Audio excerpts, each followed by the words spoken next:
Goal here is next time your Mexican friend asks you to go eat, go have those tacos. It's gonna help you with your whiskey.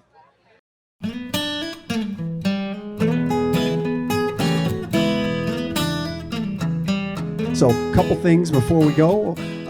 When we decided Jack was going to grab a Pursuit hat, he told Kenny, our owner, I'm going to have to pretend like I like Pursuit for 15 minutes. So that was the first thing that he said. And the second thing, when he was corralling somebody to come in here, he said, come over here and sit down. I'm going to pour you some whiskey and you're going to learn some shit. So we got Jack Beguedou, the Hood Sommelier. What up, what up, what up, what up, what up? If you don't know me, my name is Jack Beguedou, and on the whiskey streets, I'm known as the Hood Sommelier. And I feel like a lot of people lie to you online when they taste whiskey. This class is going to be simple. The goal here is for you to know that whiskey is a food product. That's one. That's what most people don't understand. I always said whiskey is a food product. So the more you actually let your palate explore more food around, the easier it's going to be for you to actually nose, taste, and explore whiskey. So goal here is next time your Mexican friend asks you to go eat, go have those tacos. It's going to help you with your whiskey. If you find some Indian food, go eat it. You may actually hate your toilet, but you're going to know better about whiskey. So that's the goal today. I want this class is to remind you that your spice cabinet, I'm sorry, white people, your spice cabinet will teach you more about whiskey note than any of me, Kenny, or any influencer on the internet telling you how to taste your whiskey. Your spice cabinet is your best friend. So the exercise we're going to do today is we're going to go through some spices. And I want you to tell me if you recognize any of those spices. And next time somebody's telling you that they're smelling anise, clove, coriander, you can say bullshit. I know exactly what the smell is, because at the end of the day, we are the sum of our experiences. So the more you nose, the more the olfactory remembers things that you've nosed before.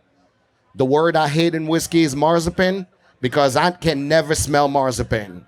And I've had marzipan in my hand, and I still don't know how people smell marzipan. So obviously, I had to come here and teach you guys something new. Everybody have a glass of rye? Do you have a glass of rye? If you have a glass of rye, say hello. Okay, we have a glass of rye. So what do we get on this rye? I mean, it's Pursuit rye is okay. You know what I'm saying? It's okay. Can he pretend that he have good whiskey? I know. Take the hat off. Take it off. So what do we get? I want to hear some things for you so-called whiskey expert. Let me hear some things. On the nose, what are we getting? Honey on the nose. What else? I want you to actually, what I call the dark note, let's forget them, and give me all the spice note that you get so we can get on the spice. Give me the spice note. What you get on the nose? Sure. Is that a spice? Dear white people, sugar is not a spice. We took it out of the equation. All right. What else? Brother, give me something. What are you getting?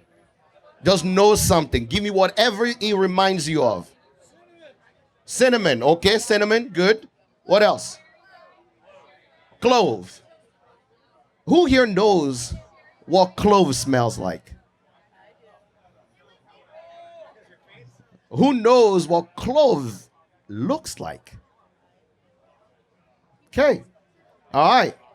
First exercise, because she said clove, let's see if she's lying or she's telling the truth. We're going to pass on some clove, and I want you to take one, and we're going to do an exercise. You do this, you take a few right here, and I just want you to mash it in your hand and smell it. Mash it in your hand and smell it. Because if you actually know a spice and register in your brain, you should be able to actually pick it up anywhere that spice is. I hear clove a lot. People tell me about clove a lot. Half of those people don't even cook with clove. So how do you know clove? Right? Smash it, smell it. Just smash it in your hand just like I just did and just smell it. You'll be surprised all of a sudden. If clove is really there, you will know. And that's really the exercise I want you to do next time you're home. Just take some spice out of your spice cabinet, smash it in your hand like this, and people have often ask me, how do you get your tasting note? Because your tasting note are a little different than the other people. And I say, I don't tell people about stuff that I don't know. So if my lived experience as an African person that grew up in America is that I know clove, I would say clove. If it's anise, I would say anise. Coriander, allspice, curry, that's how I would describe it. So everybody, was she right or was she right? Did we get some clove? Just smash it in your hand, sir. Smash it. Yep. Just break it down and smell it. Believe it or not, I've done this before I came on Beyonce's internet to tell people about whiskey. I've done this probably 15, 20 hours. Just to make sure that I never lied to anybody. I would do this. Clove, okay. 2 weeks later, I'll do the same thing again. Then I did it blind. Make sense? All right, what else are we getting? Let's taste it. I want you to tell me about the finish when you taste this whiskey. Tell me about the finish.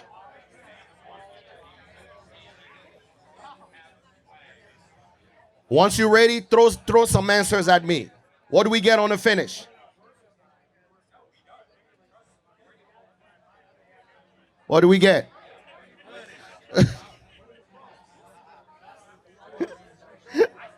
We're going to be best friends. Cinnamon. Okay. What else? I want you to go deeper. Pause. I want you to go deeper. Make sure that you get every spice that comes to you. And the best thing on the finish that I've learned, came from a chef, is take a deep breath, right? Let it out slowly and let the back of your palate enjoy the spirit. It will give you a little more of that finish.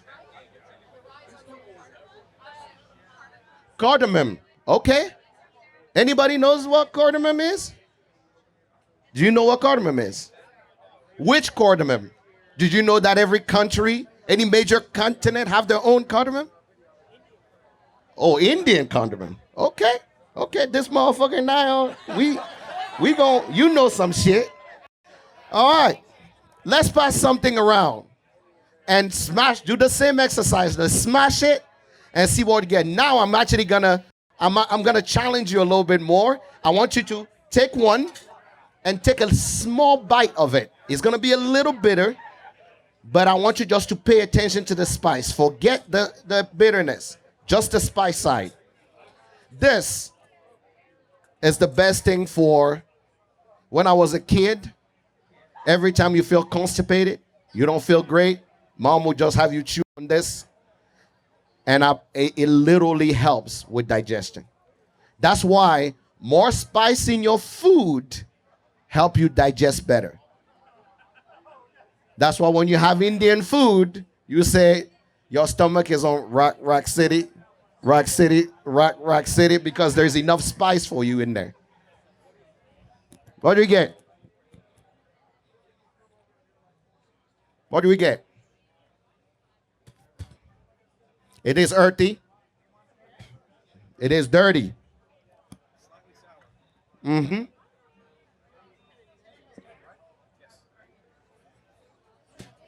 So when someone is telling you about cardamom should give you a little bit of that earthiness. It's not necessarily the spice, but it's the little bit of that. The mouthfeel of a whiskey should remind you of cardamom. But this is African cardamom. Indian cardamom is different. So I want you guys to know also, depending on which continent you're in, your spice may be a little different. So we both can be describing the same whiskey, but as an African, you can say cardamom. I'm like, no, I'm just getting that clove. I'm not getting it because maybe I'm used to just not ever tasting cardamom. Make sense? Hello, mental, right? Yeah. Do we know what this thing is? Okay. Do you know the amount of people that tell me they taste ginger in whiskey, and I'm like, bullshit? Bullshit, because according to statistics, and I have to find where I found it, only about 30% of the world, in America at least, cook with ginger, for real. Everybody else don't use it. They use onion, they use pepper. Ginger is not something that people use. Ginger is amazing for you, but what I want you to do, we're going to put in small glasses here. Take one, bite it, and tell me which level of spice, right? Spice you get when you take a bite into ginger root, raw ginger root. Because one day I had an argument was this big influencer, right? Quote unquote influencer, about the level of spice. We had to talk about, I said, this is ginger spice, not habanero spice, right? I said, we literally had an argument about white pepper spice and black pepper spice. It's different levels. Take, what are we getting?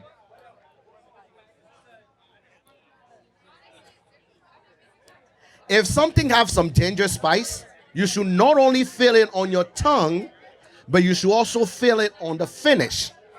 What is the best thing to get rid of a sore throat?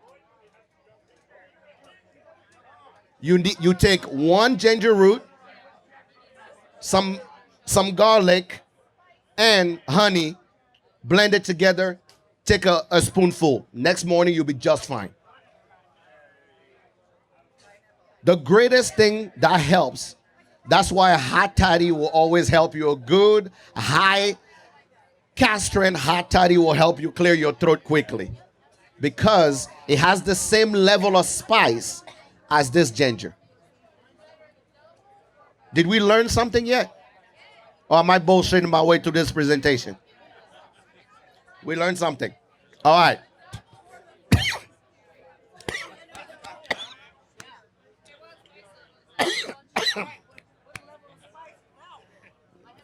I'm dead spice. Woo! I choose too fast. But ginger. If you don't use ginger in your cooking, don't lie to me about your whiskey tasting. Because you don't know spice. Right? Ginger is important. So that level of spice is not the same as a habanero or a jalapeno. You get more. And when people say, the reason I wanted you to also try ginger, who are you still feeling it on your palate? So when someone tell me a finish is long, if it's not as long as how I feel ginger in my mouth, you're lying. That finish is not long. Ginger finish is really long. It stays with you. It's not going anywhere. So those are the descriptor that I pay attention to. Every time I have to talk about any spirit, I think that's how I compare. Some of them go long finish. What's the definition of long? It has to be ginger long.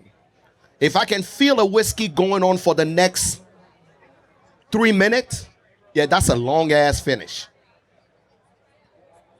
Less than a minute? Yeah, no, you're not talking to me. Now let's have a little exercise here. That'll be the exercise before last. I want somebody to tell me what that is.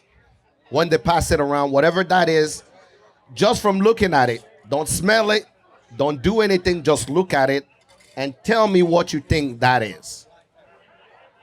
You sure?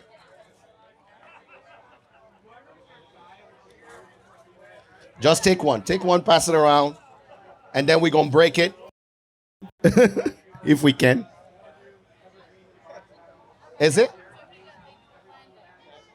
Is it?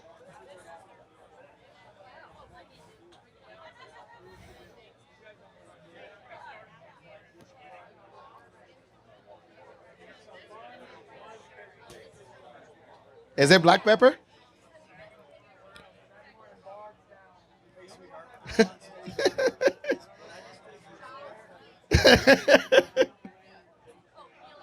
What we got? What is it? Is it pepper? No, I want to hear what people think. Coriander, okay. What is it? This lady have an amazing palate, so let's ask her. What do you think it is? Okay. So I wanted to confuse you a little bit to give you something common, but challenge your way of thinking about it. You all right? This is black pepper.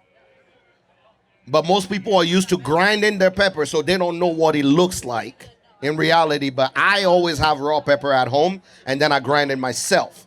This is black pepper.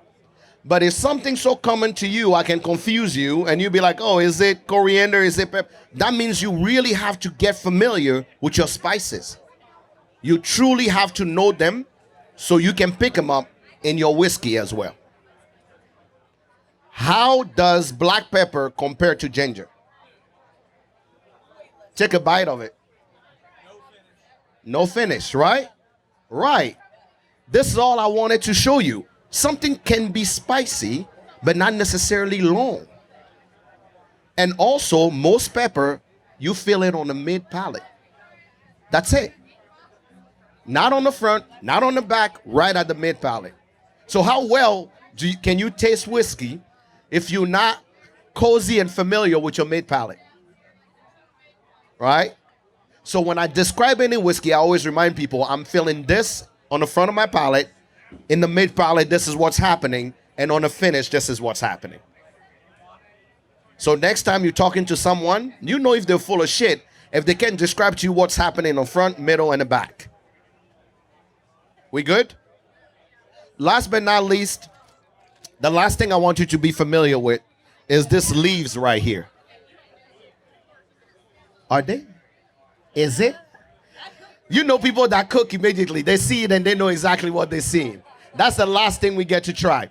This one, the reason why I actually want you to most people, I'd always add bay leaf in any stew that I actually do.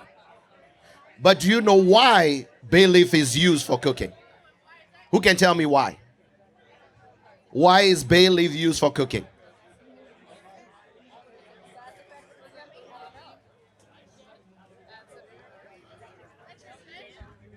Dip. All right, you are onto something. She says, is it because of the depth? You use bay leaf to increase the aroma of whatever you're cooking. That's literally the job of bay leaf. That's why you find bay leaf in rice cooking or in stew cooking. Next time you're actually having some white rice, throw some bay leaf in there. You'll be surprised what happened to your rice. It's an enhancer. When I nose whiskey, I actually tell people I have top notes and bottom notes when I'm nosing. Bay leaf is the top note. It's supposed to enhance naturally any other spice that is there. Tomatoes too. Next time you open your can of tomatoes and you're cooking them, throw some bay leaf in there. It's an aromatizer, if that word exists. That's the job of it. So what we just done in this class is we've learned how to nose our spices, how to taste our spices, how to understand the front, mid, and palate of our spice affect your palate. And hopefully I found you new spices you can put in your food next time you're cooking. Ladies and gentlemen, my name is Jack Beguedou, also known as the Hood Sommelier. Thanks for coming. We appreciate you. One more time, give it up for Jack Beguedou, the Hood Sommelier. Between Two Barrels is done for 2024. I hope you all had a good time. We've seen several of you pursue